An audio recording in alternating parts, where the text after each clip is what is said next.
আসসালামু আলাইকুম। আশা করি তোমরা সবাই ভালো আছো। আজকে আমরা আমাদের প্রবলেম সলভিং সিরিজের 4th প্রবলেম নিয়ে উপস্থিত হয়েছি। তোমরা এখানে স্ক্রিনে একটা প্রবলেম অলরেডি দেখতে পাচ্ছ যে দুইটি ভেক্টর এ এবং বি দেওয়া আছে এবং তারপরে আছে এ ভেক্টর এবং বি ভেক্টরের মান আমাদের কাছে দেওয়া আছে।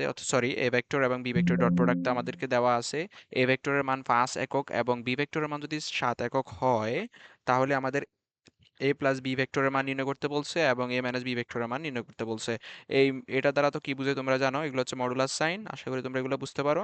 হ্যাঁ, এগুলো হচ্ছে মডুলাস সাইন। এটা দ্বারা বোঝা যায় তোমাদেরকে শুধুমাত্র মানটা বলে দিতে হবে, এ ভেক্টর মাইনাস বি ভেক্টরের মান, আর এখানে এ প্লাস বি ভেক্টরের মান। ঠিক আছে, তো আমরা প্রথমে বুঝি যে আসলে এ প্লাস বি ভেক্টর এবং এ মাইনাস বি ভেক্টর এটা কিভাবে পাওয়া যায়।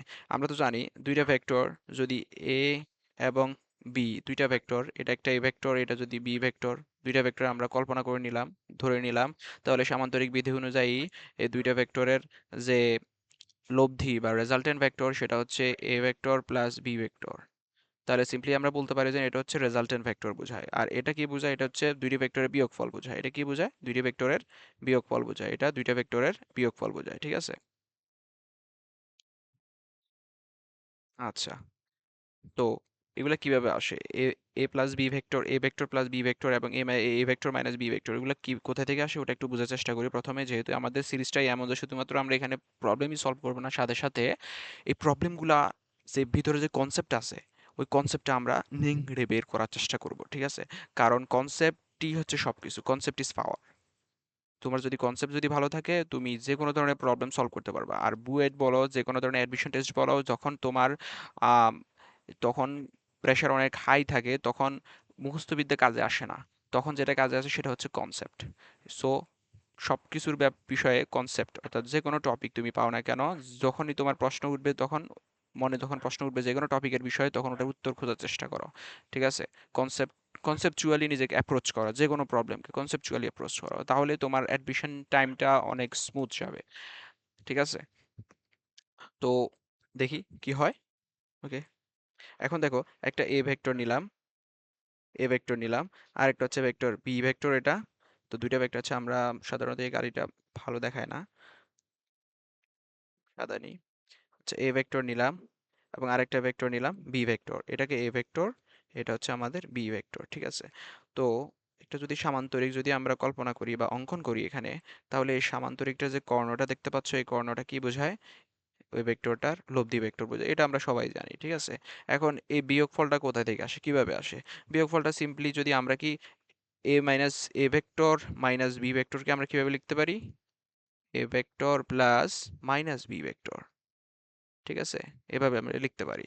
তো জাস্ট আমাকে বি ভেক্টর মাইনাস করতে হবে। তাহলে বি ভেক্টর এদিকে কাজ করতেছে, এর বিপরীত দিকেও কাজ করলে সেটা কি হবে? মাইনাস বি ভেক্টর হবে, যেক্ষেত্রে ম্যাগনিটিউড সেম থাকবে। ঠিক আছে, এক্ষেত্রে বি ভেক্টরের ম্যাগনিটিউড, এখানে বি ভেক্টরের ম্যাগনিটিউড যত, এই ক্ষেত্রে ম্যাগনিটিউড তত, শুধুমাত্র দিকটা অপোজিট, দিক অপোজিট হওয়ার কারণে সামনে মাইনাস। ঠিক আছে, তো তাহলে আমরা এখন এ ভেক্টর পাইতেছি আর মাইনাস বি ভেক্টর পাইতেছি, এবং এই দুইটা আর লব্ধি ভেক্টর হচ্ছে কি? এই দুইটার লব্ধি ভেক্টর এই দিক বরাবর কাজ করবে। ঠিক আছে না? একটা এইদিকে, একটা এইদিকে, স্বাভাবিকভাবে বোঝা যাচ্ছে যে লব্ধি ভেক্টর এইদিকে কাজ করবে। যদি এটাকে ঘিরে কেন্দ্র যদি একটা আমরা সামান্তরিক অঙ্কন করি, তাহলে তুমি দেখতে পাবা যেহেতু এটা একটা কর্ণ, তো এবং এই বিন্দু হয়ে দুইটা আম, যে ভেক্টর আছে, এ ভেক্টর এবং বি ভেক্টর দুইটা কাজ করতেছে। সুতরাং এ বরাবর আমাদের লব্ধি ভেক্টরটা কাজ করবে এবং লব্ধি ভেক্টরটা হবে A vector minus B vector. দেখো, একটা জিনিস খেয়াল করলে দেখতে পাবা, এই লব্ধি vector A minus B vector এবং এই যে আরেকটা কর্ণ আছে, এই কর্ণ দুইটা কিন্তু সেম, সমান্তরাল, একই দিকে কাজ করতেছে। তার মানে এটা যদি এ মাইনাস বি বলতে পারি, তাহলে এটাকেও আমরা বলতে পারি A vector minus B vector. ঠিক আছে, ঠিক আছে, যদি আমরা এই ত্রিভুজের এটার ক্ষেত্রে না ধরে, এটা যেটা আমরা নিচে আঁকলাম বোঝার সুবিধার্থে, এটা যদি না ধরে আমরা যদি এক্ষেত্রে এ মাইনাস বি ভেক্টর ধরি, তাহলে সেটা জাস্ট বিয়োগফল বোঝায়। কি বোঝায়? জাস্ট বিয়োগফল বোঝায়। বিয়োগফল বোঝায়, সেটা কোনো লব্ধি বোঝায় না এক্ষেত্রে। ঠিক আছে, কিন্তু এক্ষেত্রে এই ত্রিভুজ অর্থাৎ এই সামান্তরিকটি যদি তুমি কল্পনা করো, এই সামান্তরিকটি যেটা আমি কলম দিয়ে দেখাচ্ছি, পেন দিয়ে দেখাচ্ছি, এই সামান্তরিকটি যদি কল্পনা করো, তাহলে সেক্ষেত্রে এই যে এটা যেটা আছে, আম, যে কর্ণটা আছে, এই কর্ণটা তোমার কি বোঝায়? লব্ধি বোঝায়। অর্থাৎ এই ক্ষেত্রে এ মাইনাস বি ভেক্টর যেটা আছে সেটা লব্ধি বোঝাবে। ঠিক আছে? এটা জেনারেল আলোচনা, কথাবার্তা। এটা বুঝতে পারছো আশা করি।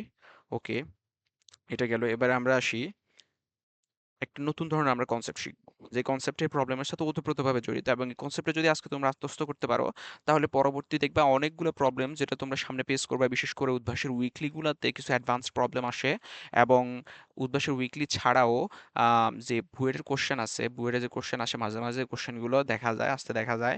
তো ওখানেও তোমরা এই প্রবলেমগুলো ভালোভাবে আনসার করতে পারবা, নিঃসন্দেহে। ঠিক আছে? কারণ আমি উদ্ভাসে পড়ছি, আমি জানি। ঠিক আছে? আচ্ছা, দেখো আমাদের আরেকটা যে কনসেপ্ট সেটা হচ্ছে জাস্ট, আমি আশা করি যে তোমরা, আশা করবো যে তোমরা ডট প্রোডাক্ট সম্পর্কে ভালোভাবে জানো। আচ্ছা, দুইটা ভেক্টর যদি হয়, এটা এ ভেক্টর, এটা বি ভেক্টর, এবং এদের মধ্যবর্তী কোণ থিটা, তাহলে আমরা বলতে পারি না A vector dot B vector, অর্থাৎ এই দুইটা ভেক্টরের ক্রস প্রোডাক্ট হচ্ছে এ ভেক্টরের ভ্যালু, অর্থাৎ মডুলাস ইন্টু বি ভেক্টরের মডুলাস, বি ভেক্টরের মডুলাস ইন্টু কস থিটা। লিখতে তো পারি। হ্যাঁ, লিখতে পারি। তাহলে এক্ষেত্রে যদি আমরা এরকম করি যে একটা ভেক্টর নিলাম, শুধুমাত্র এ ভেক্টর নিলাম, ঠিক আছে? আর একটা ভেক্টর নিলাম, দুইটা ভেক্টর নিলাম, এটা এ ভেক্টর, এটাও হচ্ছে আমাদের এ ভেক্টর, দুইটাই এ ভেক্টর। এখন এই দুইটা ভেক্টরের ভিতরে যদি ডট প্রোডাক্ট করি তাহলে কি হয় এই দুইটা ভেক্টরের ভিতরে? তাহলে A vector dot A vector সমান সমান কি হবে? এ ভেক্টরের ভ্যালু ইন্টু আবার এ ভেক্টরের value into cos theta. Theta কত এক্ষেত্রে? যেহেতু দুইটা সমান্তরাল, থিটা জিরো। ঠিক আছে? তো cos থিটার ভ্যালু কত? cos 0 এর ভ্যালু কত? 1। তাহলে আমরা সিম্পলি এটাকে লিখতে পারি না? স্কয়ার লিখতে পারি। দুইটা মিলে স্কয়ার হয়ে গেছে। দুইটা মডুলাস যেহেতু মান বোঝাচ্ছে, শুধুমাত্র স্কয়ার করতেই পারি। তাহলে a vector dot a vector equal two, এটা হচ্ছে আমাদের ফান্ডা আজকের ম্যাথটা যে সলভ করবো, ওই ম্যাথটা সলভ করার মেইন ফান্ডা। আচ্ছা, আমরা এক্ষেত্রে যে লব্ধি বের করি, এ ভেক্টর প্লাস বি ভেক্টরের যে লব্ধি যে বের করি, অর্থাৎ রেজাল্টেন্ট যে মানটা বের করি, মডুলাসটা বের করি, সাধারণত ট্র্যাডিশনাল নিয়মে আমাদের বইতে যেরকম ভাবে দেওয়া আছে ওভাবে তুমি বের করতে পারো, সমস্যা নাই। কিন্তু ওর থেকেও ভালো একটা ওয়ে আছে, যেটাতে যদি বের করতে পারো এবং ওটার কনসেপ্টটা যদি বুঝতে পারো, তাহলে আমি যেরকম বলছি তুমি অনেক অ্যাডভান্স প্রবলেম করতে পারবা। অতটা অ্যাডভান্স না যে আইআইটি জেই ওগুলোতে আসবে, না ওরকম অ্যাডভান্স না, বুয়েটে আসার মতো অ্যাডভান্স প্রবলেম। ঠিক আছে? তো আমি আজকে ওই ওই অ্যাডভান্স যে মেথড আছে ওটাই শিখাবো, যাতে করে, এবং ওটার আলোকেই প্রবলেমটা সলভ করবো, যাতে করে তোমাদের কোনো প্রকার সমস্যা সামনে না হয়। ঠিক আছে? ওকে। তো আমাদের এই যে তোমরা আবার, আমরা আবার আমাদের পড়ায় ফিরে আসি। তোমরা এখানে যে দেখতে পাচ্ছ আমাদের এই স্টেটমেন্টটা, অর্থাৎ এ vector dot A vector equal to কত? এ ভেক্টরের ভ্যালু স্কয়ার। এটা আমরা লিখতে পারি। এরকম যদি দুইটা ভেক্টর, এ ভেক্টরের জায়গায় তুমি এনি এনি ভেক্টর নিতে পারো। যেমন আমি একটা ভেক্টর নিলাম, A vector plus B vector. ঠিক আছে? এটা একটা ভেক্টর, এটার বদলে আমরা এটা নিতে পারি, একটা ভেক্টর নিলাম আর কি। তো ডট আবার এ ভেক্টর, অর্থাৎ সেম টাইপের দুইটা vector, sorry plus B vector, same টাইপের দুইটা ভেক্টরের যদি ডট প্রোডাক্ট করি তাহলে আমাদের মানটা কি আসে? আমাদের মান আসে এ ভেক্টর প্লাস বি ভেক্টরের মডুলাস স্কয়ার। ঠিক আছে? আশা করি তোমরা বুঝতে পারছো। ওকে। ওকে, তাহলে আমরা এখন আমাদের পরবর্তী ধাপে যেতে পারি। আচ্ছা, এখন ধরো এটা একটা, এটা এ ভেক্টর, এটা আমাদের বি ভেক্টর। তাহলে এ বরাবর যে একটা কাজ করবে কর্ণটা আছে, সেটা আমাদের এই ভেক্টর দুইটার লব্ধি বোঝায়। ঠিক আছে? লব্ধি বোঝায়। যদি এটা যদি লব্ধি হয়, এই লব্ধিটাকে আমরা কি ধরে নিই? এই লব্ধিটাকে আমরা মনে করো আর ধরে নিই। আর যেহেতু এটা ভেক্টর, এটাও ভেক্টর, এই জন্য এটা তো এটাকে আর কেও ভেক্টর হিসেবে নিতে হচ্ছে। ঠিক আছে? তাহলে আমরা এখানে এটাকে লিখি R vector equal to A vector plus B vector. ঠিক আছে? R vector equal to A vector plus B vector. এখন এটা ভেক্টর, আমরা জানি যে ভেক্টরের, আমরা শিখছি একটা জিনিস, সেটা হচ্ছে আমাদের বইতে আছে, আহ, দুইটা ভেক্টর সমান হওয়ার যে শর্ত, দুইটা ভেক্টর সমান তখনই হবে যখন দুইটা ভেক্টরের, অর্থাৎ সমান হওয়ার শর্ত কি? সমান হওয়ার শর্ত হচ্ছে তাদের মানও একই হতে হবে এবং তাদের দিকও একই হতে হবে। একই হতে হবে। ঠিক আছে? মানও একই হতে হবে এবং দিকও একই হতে হবে। এখন এখন দেখো এখন দেখো এক্ষেত্রে আর ভেক্টর এবং A vector plus B vector, এই ভেক্টর দুইটা তো সমান, অর্থাৎ এ প্লাস বি ভেক্টরকে, অর্থাৎ এ ভেক্টর প্লাস বি ভেক্টরকে আমরা আর ভেক্টরের মাধ্যমে প্রকাশ করছি। ঠিক আছে? লব্ধি হিসেবে, রেজাল্টেন্ট হিসেবে আমরা এখানে প্রকাশ করছি। যেহেতু ভেক্টর দুইটা সমান, তাদের মানও সমান, দিকও সমান। ঠিক আছে? তাহলে সেক্ষেত্রে আমরা কি লিখতে পারি? সেক্ষেত্রে আমরা লিখতে পারি না আর ভেক্টর এর value, modulus equal to A vector plus B vector, যেহেতু তাদের মান সমান তাহলে মানগুলো আমরা এভাবে লিখে দিলাম। ঠিক আছে, আমরা এটা লিখতে পারি। তো এটা আমাদের আলোচ্য বিষয় না, এটা খুবই কনসেপচুয়াল জিনিস। এটা তোমাদের অন্যান্য প্রবলেমে কাজে লাগবে, এই প্রবলেমে এটা এতটা কাজে লাগবে না। কাজে এখান এখান থেকে আমরা আমাদের যে সলিউশন আছে সলিউশনটা রিচ করতে পারি, কিন্তু আমি চাইতেছিও অন্যভাবে করতে, কারণ এটা আমি অলরেডি একটা প্রবলেমে আলোচনা করছি। ঠিক আছে, তো আরেকটা ক্রিয়া হচ্ছে, সেটা হচ্ছে যেমন আমাদের এখানে যে আর ভেক্টরটা আছে, এখানে যদি আমরা R vector dot R vector লিখি, তাহলে কি আমরা এখানে A vector plus B vector dot A vector plus B vector লিখতে পারি না? হ্যাঁ পারি, পারি। ঠিক আছে, কিভাবে পারি? আচ্ছা তোমরা, আমি আরো একটু ভালোভাবে বুঝাই। এক্ষেত্রে আমরা আর ভেক্টর ডট প্রোডাক্ট হিসেবে নিছি, তাহলে এক্ষেত্রে আর ভেক্টর ডট প্রোডাক্ট হিসেবে নিলাম। তারপর এখানে এটা লিখলাম এবং ডট লিখলাম ডট, তারপর আর ভেক্টর সমান কি A vector plus B vector, আমরা এটা লিখে দিলাম। দ্যাটস ইট, এটা হচ্ছে ফান্ডা, এটা হচ্ছে মেইন কথা।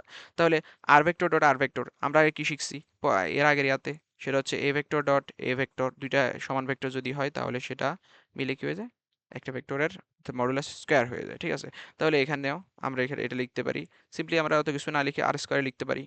তুমি মডুলাস দিয়েও লিখতে পারো, অর্থাৎ এটাকে আমরা এ স্কয়ার এভাবে লিখতে পারি, যেহেতু মান বোঝাচ্ছে শুধুমাত্র। ঠিক আছে, এটা এটা লিখতে পারো তুমি। এবার আমরা নিচে আসি, ইকুয়াল টু, এটাকে আমরা গুণ করে দিই, সিম্পলি গুণ করে দিব। ঠিক আছে, তাহলে যদি গুণ করি তাহলে এ এ এ ভেক্টর, যেহেতু dot product dot A vector, ঠিক আছে, plus A vector dot B vector.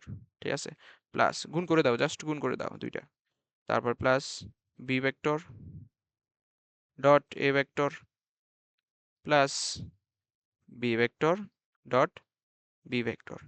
তাহলে আমরা এখানে কি পাই, A vector dot A vector সমান সমান আমরা এ স্কয়ার লিখতে পারি আমাদের এ স্টেটমেন্ট অনুযায়ী, যেটা আমরা ইতিপূর্বে প্রমাণ করছি, খুব ইম্পর্ট্যান্ট একটা স্টেটমেন্ট।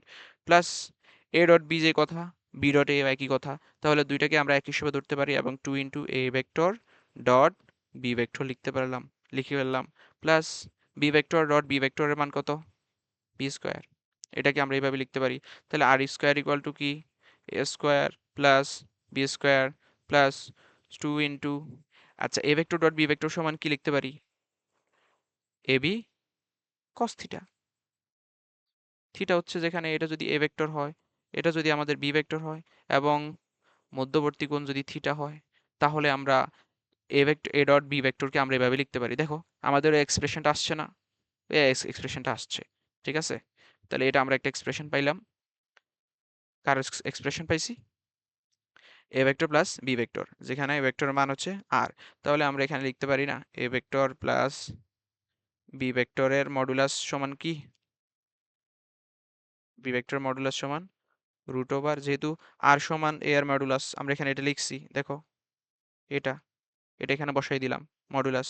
তো তাহলে আমরা এটাকে লিখলে স্কোয়ারটাকে ওই পাশে পাঠিয়ে দিলাম, রুট হয়ে গেল স্কোয়ার প্লাস, অর্থাৎ উভয় পাশে আমরা রুট করছি, B square plus two A B cos theta. আমরা একটা সলিউশন পাই গেছি। ঠিক আছে, পেয়ে গেছি। তো এটা ইউজ করে তুমি ইয়া বাইর করতে পারো, ওই প্রবলেমটা সলিউশন বাইর করতে পারো।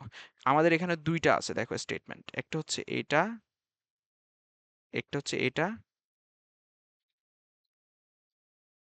আরেকটা হচ্ছে আমাদের এটা।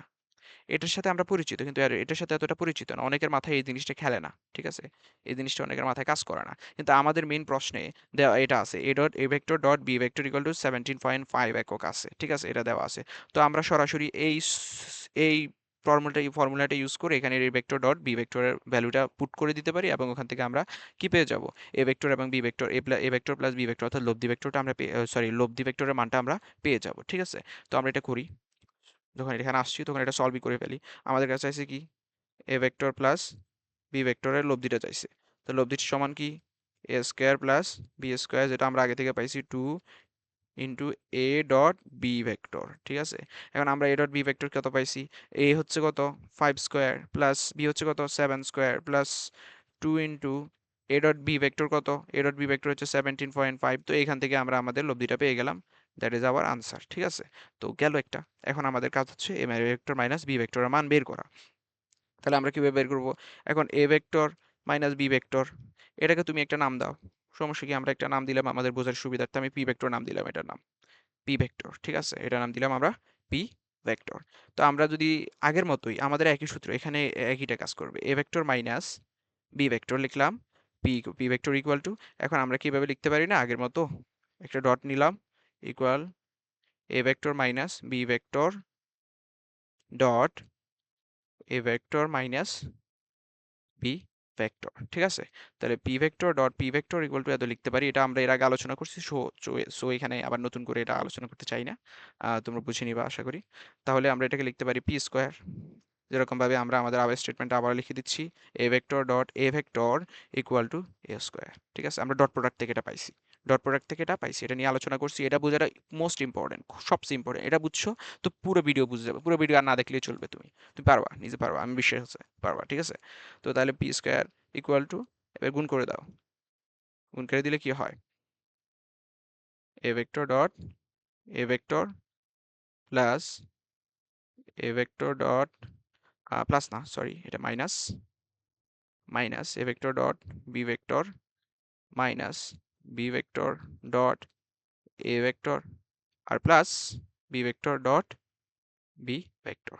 তো এখান থেকে জাস্ট লিখে দাও আমাদের যে এটা আছে, এটা অনুসারে আমরা আমরা বলতে পারি এটা এ স্কোয়ার, ওখান থেকে বি স্কোয়ার, আর এখানে minus two into A dot B vector, ঠিক আছে? ব্যাস হয়ে গেল পি স্কোয়ার। তো পির ভ্যালু কত, পি স্কোয়ার মানে কত? আচ্ছা, এটাকে আমরা এইভাবে লিখতে পারি না, আমি এর আগেও বলছি এটা, যেহেতু দুইটা ভেক্টর সমান তার মানে যাদের মানও সমান, তার মানে উভয়ের মডুলাসও সমান, ঠিক আছে? তো আমরা তো মডুলাস এখানে লিখছি পি, পি যে কথা, এই মডুলাস অফ পি একই কথা, ইকুয়াল টু পি, ঠিক আছে? তো তাহলে আমরা এখানে লিখতে পারি না, এ স্কোয়ারটাকে যদি ওপাশে পাঠিয়ে দিই তাহলে এখানে শুধু পি থাকে, পির বদলে আমরা লিখতে পারি এ মাইনাস বি ভেক্টরের মডুলাস ইকুয়াল টু কত, root over A square plus B square minus two A B. ব্যাস হয়ে গেল, এই জিনিসটা মনে রাখো। আর এখানে তোমরা মানগুলো পুট করে দিলেই হয়ে যাবে, তাহলে আমরা আমাদের মানটা বের করে ফেলি, এ ভেক্টর মাইনাস বি ভেক্টরের ভ্যালু বাইর করব, অর্থাৎ মডুলাসটা বাইর করব, ঠিক আছে? মডুলাস কত হয়, আমার মনে হয় আমি এখানে একটা ভুল করছি, এখানে হচ্ছে এখানে রুট হবে, এখানে স্কোয়ার রুট হবে, ব্যাস। হ্যাঁ, তো এখানে জাস্ট মানগুলো বসাই দাও, 5 square plus 7 square minus 2 into 17.5, ঠিক আছে? ওকে, দ্যাট ইজ আওয়ার আনসার। তাহলে আমরা আমাদের প্রবলেমটা তো সলভ সলভ করে ফেলছি। এখানে তাহলে দুইটা জিনিস দেখার আছে, শিখার আছে, সেটা হচ্ছে এই এখান থেকে বেশি কোশ্চেন আসে, তুমি অনেকগুলো কোশ্চেন পাবা, আরেকটা কোশ্চেন আছে রিলেটেড কোশ্চেন, ওটা আমি এখন করাই দেওয়ার চেষ্টা করব। তাহলে যে দুইটা জিনিস তুমি মনে রাখবা, আমি সামারি করতেছি, পুরো যে কনসেপ্টটা সামারি করতেছি, সেটা হচ্ছে A vector dot A vector equal A square, অর্থাৎ এ ভেক্টর মডুলাস স্কোয়ার, আমরা ডট প্রোডাক্ট থেকে এটা পাই। তারপর এটার বলে এটা যেরকম সম্ভব, ঠিক তেমনি যেহেতু এটার অর্থ কি, এটার অর্থ শুধুমাত্র দুইটা ভেক্টর না, সমজাতীয় দুইটা ভেক্টর, দেখতেছো? দুইটা ভেক্টরই একই ধরনের ভেক্টর, সমান ভেক্টর, দুইটা ভেক্টরই কি সমান ভেক্টর, দুইটা আরেকটা ভেক্টর না তুমি, A vector plus B vector, ঠিক আছে? ডট আছে, ডট দিলাম, আবার A vector dot B vector. যদি এমন অবস্থা হয়, সরি, যদি এমন অবস্থা হয় তাহলে তুমি এটাকে লিখতে পারো এ ভেক্টর প্লাস বি ভেক্টরের মডুলাস স্কোয়ার, দ্যাটস ইট, হয়ে গেছে। এটা তুমি মনে রাখবা, তারপর মানে বুঝবা, ঠিক কনসেপ্টটা বুঝবা। একবার না বুঝলে বারবার দেখার চেষ্টা করো, বারবার বোঝার চেষ্টা করো, ঠিক আছে? আমি গ্যারান্টি দিতে পারি তোমার সামনে এটা অবশ্যই অবশ্যই কাজে লাগবে, অবশ্যই কাজে লাগবে, ঠিক আছে? তো আসি, এরপরে পরবর্তী যেটা আছে কনসেপ্ট বোঝার মতো, সেটা হচ্ছে এ ভেক্টর প্লাস বি ভেক্টরের মডুলাস। তোমরা জেনারেল যে ওয়েটাতে মনে রাখো, অর্থাৎ জেনারেল যে ফর্মটা তোমরা এটা মনে রাখো সেটা না, এই ফর্মটা আমি চাই তোমার মনে রাখো, কারণ এটাই তোমাদের সামনে কাজে লাগবে কিছু ক্ষেত্রে, এটা মনে রাখো। আবার আর মনে রাখো, এটা সহজ, A vector minus B vector, এটার মডুলাস কি, A square plus B square minus two A vector dot B vector, ঠিক আছে? ব্যাস হয়ে গেছে। এটা লব্ধি বোঝায়, এটা লব্ধি বোঝায়, আর এটা বিয়োগফল বোঝায়, ঠিক আছে? ব্যাস, এটা হচ্ছে আমাদের সামারি। আচ্ছা, এই রিলেটেড আরেকটা ম্যাথ আছে, তোমরা হয়তো অনেকে এটা ফেস করছো। দুইটা ভেক্টর বলছে যে দুইটা ভেক্টর যদি সমান, দুইটা ভেক্টর এ প্লাস বি ভেক্টরের modulus equal to modulus of A vector minus B vector যদি সমান হয়, তাহলে প্রমাণ করতে বলে অনেক সময় যে এ ভেক্টর এবং বি ভেক্টর দুইটা সমান্তরাল, অর্থাৎ এ ভেক্টর কি বলে, এ ভেক্টর বি ভেক্টরের সাথে লম্ব, ঠিক আছে? এটা এটা প্রমাণ করতে বলে। আর অংশ প্রমাণ করতে বলে না এমসিকিউতে, এগুলো এটা সাধারণত এমসিকিউতে বেশি আসে, এবং ওই ক্ষেত্রে তোমাকে বলে যেন এ এবং বি ভেক্টরের মধ্যবর্তী মান, মধ্যবর্তী কোণ কত সেটা নির্ণয় করতে বলে। তুমি সিম্পলি এটা ইউজ করে করতে পারো। তাহলে এ ভেক্টর প্লাস বি ভেক্টরের ভ্যালু কত? A square plus B square plus 2a vector dot B vector equal to A square plus B square minus 2a vector dot B vector লিখে দিলাম। তাহলে আমরা A vector A square B square কেটে ফেলতে পারি, উভয় দিক থেকে ক্যান্সেল আউট হয়ে যাবেন, ক্যান্সেল আউট হয়ে যাবে। আর এখানে টু টু ক্যান্সেল আউট করে ফেলতে পারি, ওই দিক থেকে minus A vector dot B vector আসলে এখানে 2 A vector dot B vector থাকে ইকুয়াল 0 হয়। তারপর এটাকে ওই পাশে পাঠিয়ে দিলাম, তারপর এগুলো তোমরা বুঝছো, এগুলো বোঝানোর কিছুই নাই। তাহলে আমরা বলতে পারি A vector dot B vector equal 0, ঠিক আছে? তো দুইটা ভেক্টরের, আমার প্রশ্ন হচ্ছে দুইটা ভেক্টরের কি বলে এটাকে, আম, দুইটা ভেক্টরের ডট প্রোডাক্ট কখন 0 হয়? যখন তারা পরস্পর লম্ব হয়। তো ওভাবে যদি বুঝতে না পারো, এভাবে বুঝো। এটা জাস্ট তোমরা ডট প্রোডাক্ট করে দাও। ডট প্রোডাক্ট করলে কি হবে? এ বি কস থিটা, থিটাটা কি? এ বি এর মধ্যবর্তী কোণ ইকুয়াল 0। তাহলে কস থিটা ইকুয়াল কত? 0। এ বি কে ওই পাশে পাঠিয়ে দিলাম, 0 হয়ে গেল। তো কস থিটা ইকুয়াল 0, এখান থেকে আমাদের থিটার মান ভ্যালু কত আসে? 90 degree. That's it, that's it. So that's it for today. Stay tuned. আসসালামু আলাইকুম।